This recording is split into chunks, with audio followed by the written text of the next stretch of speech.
Animal Farm Part 2, Part 19, May 11th, 2022. Crystal Dawn had a whirlwind of spiritual development with the arrival of these new books in her life. One particular favorite was the Holy Bible. It read, containing the Old and New Testaments translated out of the original tongues, and with the former translations diligently compared and revised by His Majesty's special command, 1611 AD, appointed to be read in churches. Crystal had grown up studying the New World Translation and had never had the opportunity to read the closest thing mankind had to the original Bible in English. This was epic! She flipped around to the various memorized scriptures in her head. For the last 18 years, she had thought this knowledge useless and tried to push it from her mind. Matthew 24:14, Psalm 83:18, Romans 10:13, or was it 1 Corinthians? Her mind was spewing forth words and numbers with the fluidity of a forgotten language. She lingered a little with James, visited the Corinthians, then dove into Revelation. It was amazing how understandable Old English was, easily translated to be understood. Was it perhaps her recent readings of George Orwell, Jonathan Swift, and other old texts that had primed her mind to read this Bible with such great understanding? It was as if all her prior knowledge of God had been collectively added to a large equation of knowledge that was being sorted to make sense in such a way that it all tied together and supported one another. It revealed a purpose. Erasmus was not raised with any spirituality in his life. In his experience, the church was something that some of the business owners attended to socialize with other business owners in town. To not be part of the churches would be more difficult to build a thriving business. After all, it was the people in the congregation that created the towns that were the necessary clients to conduct business. Crystal Dawn had been raised in a very tight-knit religious community that taught God came before employment, as employment was a means to earn a living so one could pursue their true purpose of serving God. That meant worshiping Him. Broken down further to plain English, He is our Father and wants exactly what any father wants. He wants respect. He wants to be recognized for His efforts. He wants His creations to be enjoyed and appreciated by all, the earth, the animals, the plants, etc. He wants His children to get along, most definitely not to kill each other.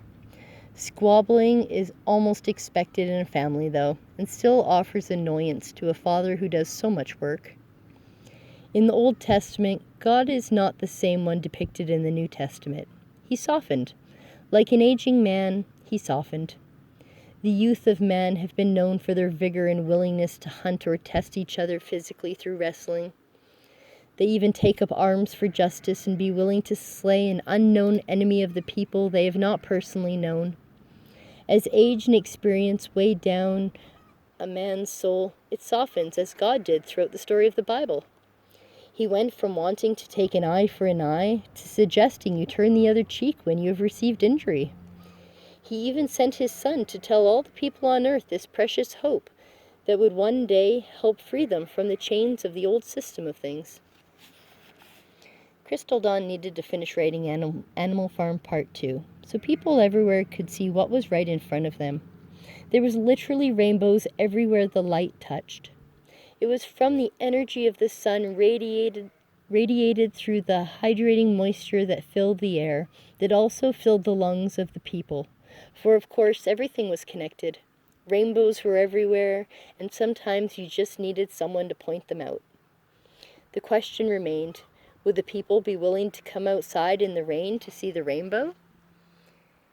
Its true brilliance was dulled through the panes of glass the people looked through from indoors.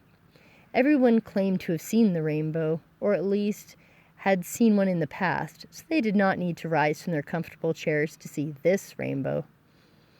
It was a personal belief held by Crystal that the people didn't want to get wet, or were fearful the rain may be too poisoned from the industrial efforts of a few. Perhaps they did not want to be grounded to the earth. Crystal could relate. She didn't want to be grounded either, until she was ready and fought it frequently throughout the day by bouncing about. She felt if she stood still, her energy would drain out of her feet. The doctor said it was orthopedic hypotension, or blood pooling, not circulating to the legs. Standing still led to a path of lightheadedness, then dizziness, then fainting.